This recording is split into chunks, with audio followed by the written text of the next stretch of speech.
At this point, it's pretty much assumed whenever a celebrity shows up with a dramatic weight loss in a short amount of time that they're on Ozempic. And to a fault, because there's a bevy of other reasons why people can lose weight and we don't want to always assume that they're on Ozempic. But weight loss drugs like Ozempic and its sister drug Wegovy have become so popular that seems like most often the most logical conclusion. It's been referred to as Hollywood's quote-unquote open secret, and people have become so hip to the widespread use of the drug that they've been able to detect not only by looking at the bodies but also by looking at the faces of celebrities to know if they're using the drug, making way for a new trendy internet term, Ozempic face. Characterized by sagging facial skin, hollow cheekbones, and a super gaunt look from the rapid loss of facial fat, Ozempic face is a commodity that much of Hollywood seems to be buying. In fact, Novo Nordisk, the pharmaceutical giant that's responsible for making Ozempic and Wegovy, hit $500 billion in market value last year, proving that there's a lot of money to be gained through weight loss. But what about our world? What about our society? Incentivizes this obsession with being thin? Let's discuss the commodity of thinness and the rise of Ozempic.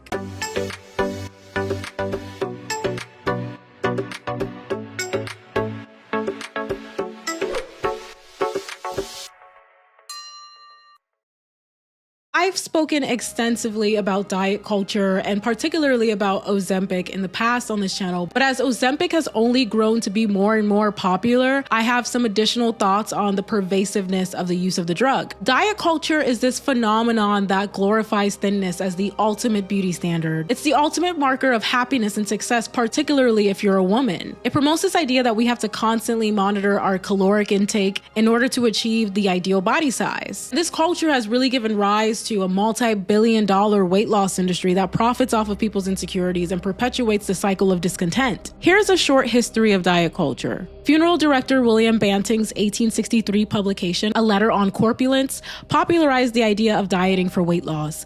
Banting's recommendations targeting mainly white middle-class men marked a shift towards associating weight loss with masculinity and self-control. In the late 19th century, diet advice began appearing in American women's magazines, coinciding with changing beauty standards and the development of scientific racism. The 1920s saw the rise of the flapper ideal, promoting a thin, youthful body type for women. This era also saw the emergence of calorie counting and diet pills, marking the beginning of the commercial diet industry. And post-World War II, societal pressures to conform to ideal standards led to the proliferation of dieting strategies and programs. Weight Watchers, founded in 1962, popularized the before and after photo phenomenon.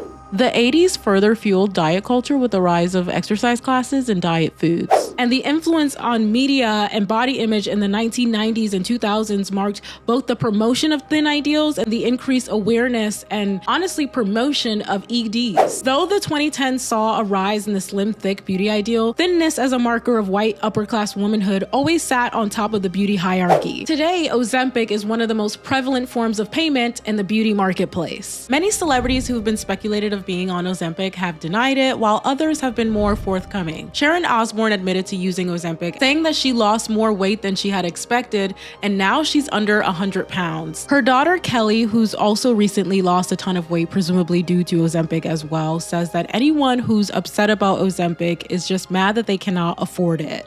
I think it's amazing and I think it's great for them. There are a million ways to lose weight. Why not do it through something that isn't as boring as working out? People hate on it because they want to do it. And the people who hate on the most, the people who are secretly doing it or pissed off that they can't afford it. Others, like Real Housewives of Salt Lake City star Heather Gay, have admitted to being on Ozempic.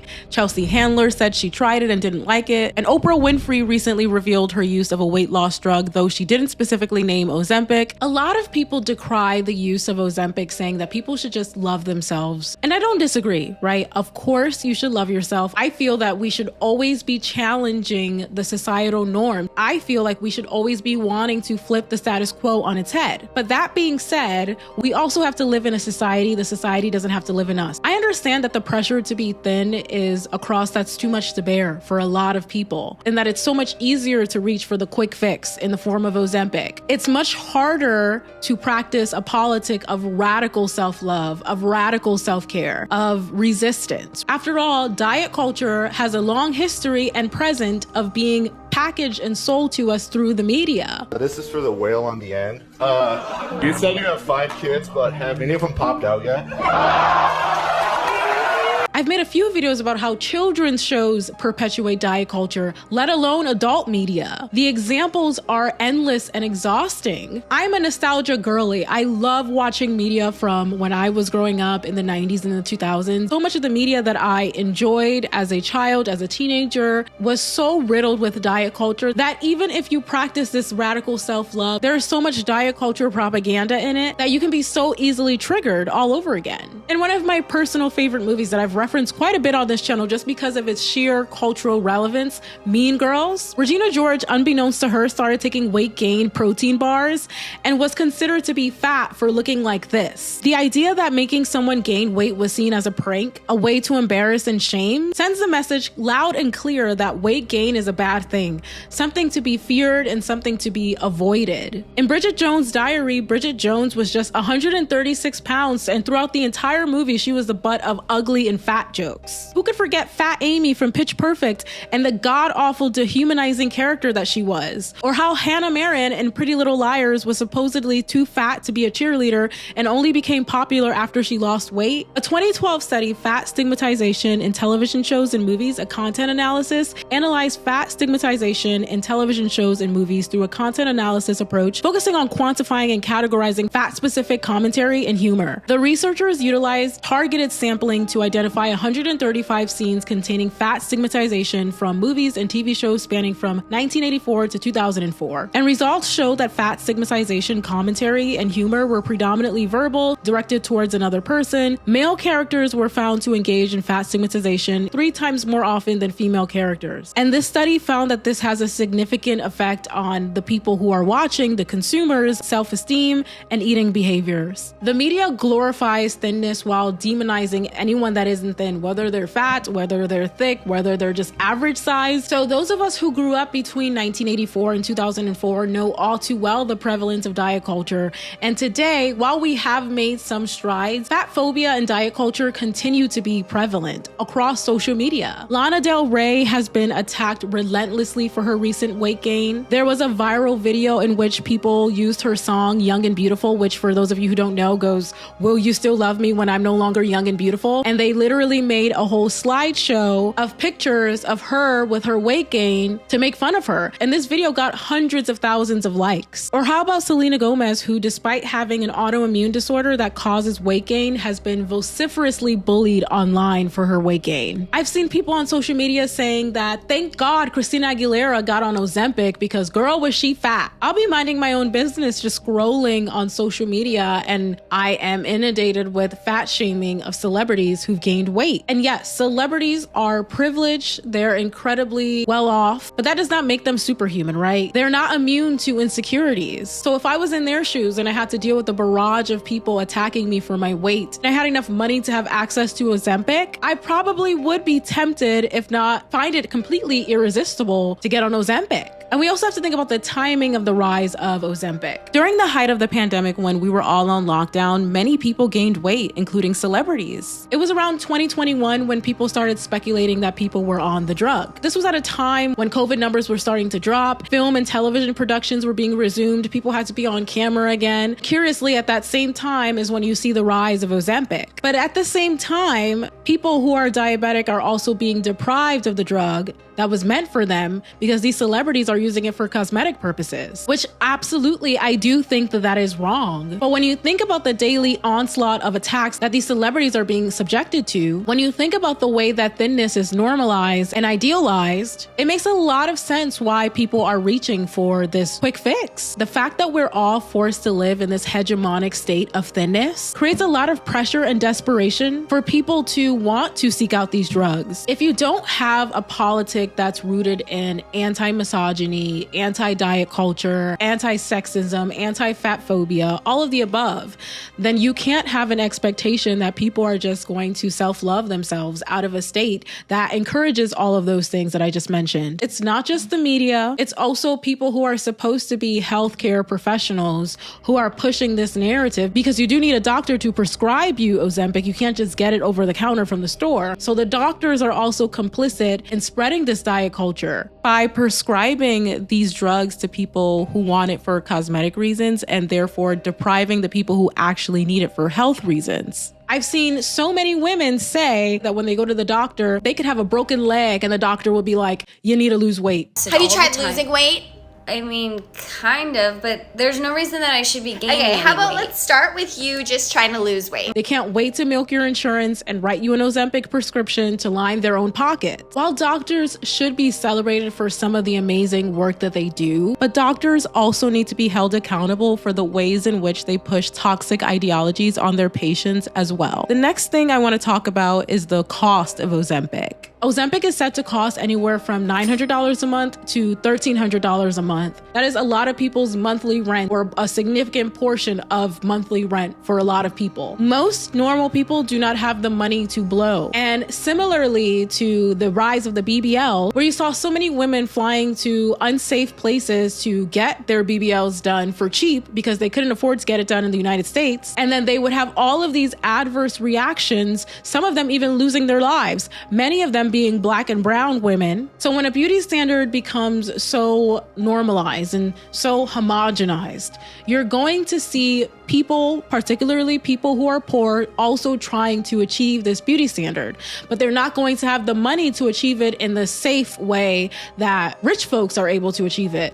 So with Ozempic, you're now also seeing the rise of Ozempic dupes that people are getting on. These dupes are not FDA approved, and they're coming with a bevy of side effects. This is what happens when a beauty standard becomes so dominant. People who don't have the resources to do it in a safe and ethical way start chasing after it as well. Now you're seeing on TikTok the rise of the Ozempic craze. Yes, you heard me right. Not Ozempic, but Ozempic. So this trend is a 30-day challenge of having a smoothie with a cup of water, half a cup of rolled oats, and the juice of half of a lime. And the people promoting it on TikTok say that you can lose 20 pounds in just 1 month. Dietitians are saying that this craze is unhealthy, like dietitian Lisa Valente, who says that Ozempic is a trend that promotes disordered eating and isn't nutritionally sound or based in science. So not only are you seeing the rise of dupes, but you're also seeing the rise of TikTok trends to get an Ozempic body by depriving yourself of food in a different way. Let's talk a little bit more about the commodification of thinness. Being skinny isn't just a body type, it is a commodity. It's why even Oprah, a billionaire media mogul, recently admitted that she is also on a weight loss drug. We can assume that it's probably Ozempic or Wegovy or something similar in the semaglutide family. Even Oprah, who has presumably all the commodities that she could ever wish for, dream for, in excess of them, because we need to tax the rich, okay? Billionaires should not exist. That's a different video. But even Oprah,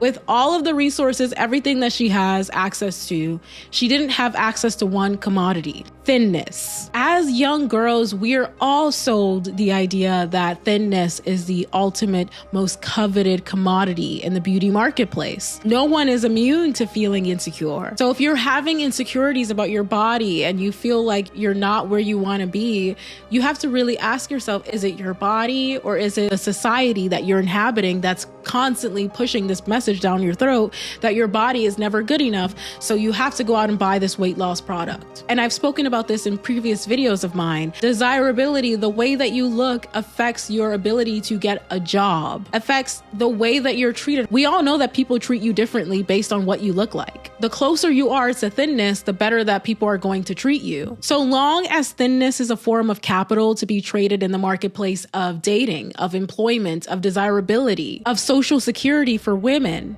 people are going to use Ozempic. And when Ozempic disappears, because I don't think it's going to be around forever, there's always going to be a new drug, a new fad diet to replace it. If you're outraged by the widespread use of Ozempic, you should be equally outraged by the dehumanizing ways in which we treat people who are not thin. Because without those societal conditions, people wouldn't be reaching for Ozempic in the first place. But there are ways that you can resist diet culture. I believe in trying to eat as healthy as possible, but I recognize that eating healthy is also a privilege. Exercise is obviously a good thing. It helps you with your mental health and it also helps you to feel better. But we're not encouraging people to do long-term lifestyle changes. We're encouraging people to deprive themselves of food for the sake of aesthetics, not encouraging people to eat healthy foods so that they can feel better, so that they can be better.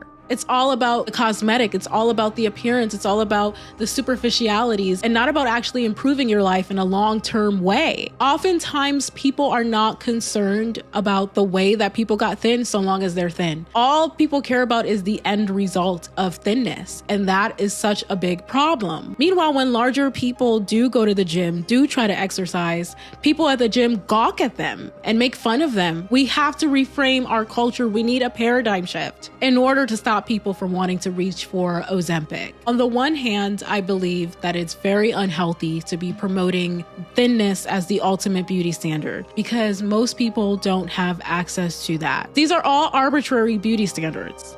They're literally just enforced by whatever the dominant group of people are. We are subconsciously or consciously comparing ourselves to the people that we see on TV, to the people that we see on our Instagrams, on our TikTok feeds, right? Comparison culture is alive and well because we are so chronically online, looking at other people's lives, looking at other people's bodies. So on the one hand, I recognize the inherent danger in that. But on the other hand, I recognize that these celebrities are only human too. And they too have to inhabit a society rooted in diet culture and fatphobia. But they are upholding it as well. All of that being said, I do have hope that if we collectively form a culture of shame around diet culture, if we keep beating that drum, if we keep calling it out, if we keep saying how toxic it is, if we collectively form a politic that rejects that dismantles that repudiates that, in every way, I feel that we will have progress as a society. And there has been a movement of activists that are already beating that drum, but there's strength in numbers.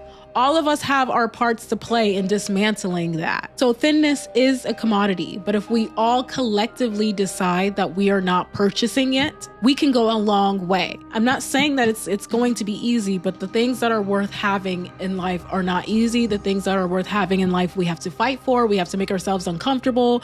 We have to resist. We have to be mindful of our consumption. We have to be mindful in order to see change. I definitely, though, want to hear from you all in the comments down below. What are your thoughts on the Ozempic craze? What are your thoughts, if you're comfortable with sharing, on just the culture that we live in that promotes thinness as the ultimate beauty ideal? How has that impacted you? And if you enjoyed this video, definitely give it a thumbs up. And if you really enjoyed it and you want more content like this, definitely hit that subscribe button. And I'll talk to you all next time.